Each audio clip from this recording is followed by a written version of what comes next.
15 ଦିନରୁ ଅଧିକ ଲଗାଣ ବର୍ଷାରେ ମାଲକାନଗିରି ଜିଲ୍ଲା ହନ୍ତସନ୍ତ ହେଉଥିବା ବନ୍ୟା ପରିସ୍ଥିତି ଉପୁଜିଥିବା ବେଳେ କାଲିମେଳା ଥାନା ପଡ଼ିଆ ବ୍ଲକରେ ଏହାର ପ୍ରଭାବ ଅଧିକ ଦେଖାଯାଇଛି। କାଲିମେଳା ଏବଂ ପଡ଼ିଆ ବ୍ଲକର ବିଭିନ୍ନ ସ୍ଥାନରେ ପୋଲ ବୁଡ଼ି ଯାତାୟତ ବାଧାପ୍ରାପ୍ତ ହେଉଥିବା ଦେଖାଯାଇଛି। ସେହିପରି ଲଗାଣ ବର୍ଷା ଯୋଗୁଁ ପଡ଼ିଆ ବ୍ଲକ ଶିମିଳିବାଞ୍ଝା ପଞ୍ଚାୟତ ଅନ୍ତର୍ଗତ MB60 ଗ୍ରାମର ଏକ କୃଷକଙ୍କ ଘର ଭୁଶୁଡ଼ିବା ଘଟଣା ସାମ୍ନାକୁ ଆସିଛି। ଲଗାଣ ବର୍ଷା ହେତୁ MB60 ଗ୍ରାମର ବାବୁଲାଲ ବାଲା ଏବଂ ପରିବାର ଲୋକେ ଶୋଇଥିବା ସମୟରେ ମାଟି ଘର କାନ୍ଥ 2ଟା ରାତିରେ ଭୁଶୁଡ଼ିଯିବା ଦେଖିବାକୁ ମିଳିଛି। ଅଳ୍ପକେ ବର୍ତ୍ତି ଯାଇଛନ୍ତି ପରିବାର ଲୋକେ, କିନ୍ତୁ ଆସବାବପତ୍ର କ୍ଷୟକ୍ଷତି ଘଟିଥିବା ସୂଚନା ମିଳିଛି। କ'ଣ ଦାଦା? ବାବୁଲାଲ ବାଲା। ଆପଣ କ'ଣ ପରିସ୍ଥିତି ହେଇଛି କୁହନ୍ତୁ? ଗାଁ ହେଉଛି 60 ନମ୍ବର। ଆମର ସେ ପିଲାଜିଲା ନେଇକି ଆମେ ଘରେ ରହୁଥିଲି।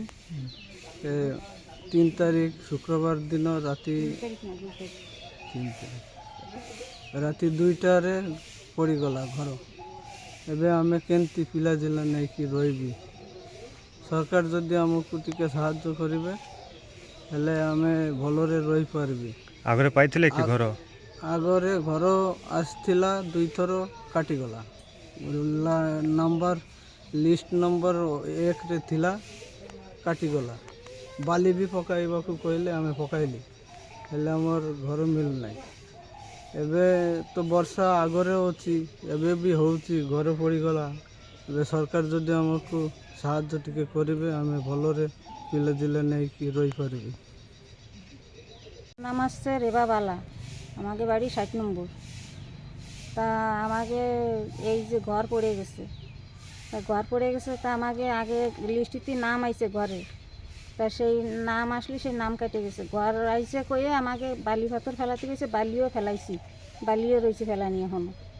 তা আমাকে পরে দেখি আমাকে নাম টাম নাই আর কেটে গেছে সব।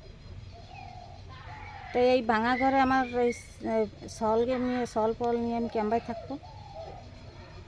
সরকার যদি আমাকে একটা ঘরের ব্যবস্থা করতে পারে তাহলে আমি এই গুঁড়ো গাড়া নিয়ে একটু ভালোভাবে থাকতে পারবো। এই ভাঙা ঘরে আমার ছেলেপেলে নিয়ে আমি ক্যাম্পায় থাকবো।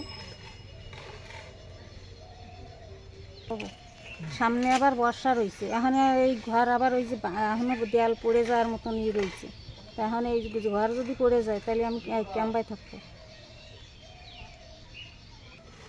সরকারের দ্বারা অনুরোধ করতেছি যে যদি সরকার যদি আমাকে একটা তুরান ঘর যদি মাঙ্গায় দেয় তাহলে আমি একটু গুঁড়ো গাড়া নিয়ে ভালোভাবে থাকতে পারবো। ବାବୁଲାଲ ଏକ କୃଷକ ହୋଇଥିବା ବେଳେ ତାଙ୍କ ପରିବାରରେ ସ୍ତ୍ରୀ ଏବଂ 3 ପୁଅ ବାସ କରୁଥିଲେ। ଅଭାବ ଅନାଟନରେ 3 ପୁଅଙ୍କୁ ପାଠ ପଢ଼ାଇବା, ନିଜ ପରିବାରର ପେଟ ପୋଷଣ ସହ ଭୁଶୁଡ଼ିଥିବା ଘର ମରାମତି ବାବୁଲାଲଙ୍କ ଦ୍ୱାରା ସମ୍ଭବ ହୋଇପାରୁନାହିଁ। ତେଣୁ 3 ପୁଅଙ୍କ ପାଠପଢ଼ା ମାମୁଁ ଘର ଉପରେ ନିର୍ଭର କରୁଥିବା ଦେଖାଯାଇଛି। ପ୍ରାୟ 8 ଥର ବାରମ୍ବାର ପ୍ରଧାନମନ୍ତ୍ରୀ ଆବାସ ଯୋଜନାରେ ଆବେଦନ କରିଥିଲେ ସୁଦ୍ଧା ଏପର୍ଯ୍ୟନ୍ତ କୌଣସି ସରକାରୀ ସୁବିଧା ମିଳିପାରିନାହିଁ। ମୁଁ ହେଲି ଶିମିଳିବାଞ୍ଝା ଜିପିର GRS ଶିଖାରାଣୀ ଦାସ। ମୁଁ MB60 ନମ୍ବର ଗାଁରେ ଆସିଥିଲି। ତାଙ୍କର ଘର ଭାଙ୍ଗି ଯାଇଛି ବାବୁଲାଲ ବାଲା, ସେଥିପାଇଁ ମୁଁ ଆସିଥିଲି ତାଙ୍କ ଘରଟା ଦେଖିବା ପାଇଁ। ଏବେ ଆସିକିନା ଦେଖିଲେ ଘରଟା ପୁରା ଭାଙ୍ଗିଗଲା। ଏବେ ମୁଁ BDO ସାର୍ଙ୍କୁ ଫଟୋଟା ପଠାଇବି ଆଉ କହିବି କ'ଣ ଷ୍ଟେପ୍ ନିଆଯିବ ପରେ। ଆର୍ଥିକ ବର୍ଷ 2023-24ରେ ପ୍ରଧାନମନ୍ତ୍ରୀ ଆବାସ ଯୋଜନା ଆବେଦନ ପରେ ବି ବାବୁଲାଲଙ୍କ ଆବେଦନପତ୍ର ଅଧିକାରୀ ଖାରଜ କରିଥିବା ଜଣାପଡ଼ିଛି।